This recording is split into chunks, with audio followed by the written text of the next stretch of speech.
आइए देखते हैं मजा आएगा।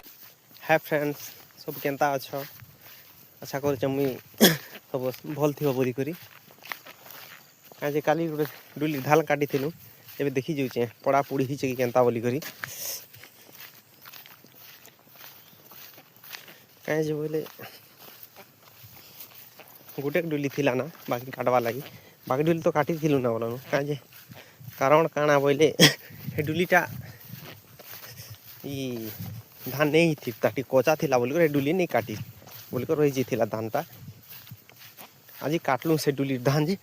देखि जाउचे भाल पड़ी जे कि केंता बोली करी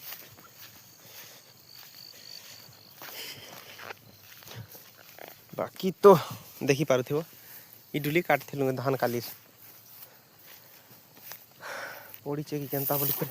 देखबार पड़ु जे टिके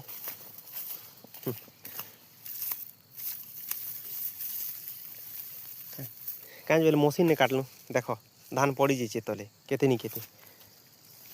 ता करी बेट बार पड़वा टिके आसी करी यार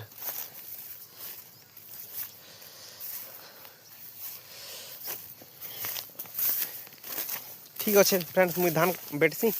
आप मन के परे भेटबी हैला बाय।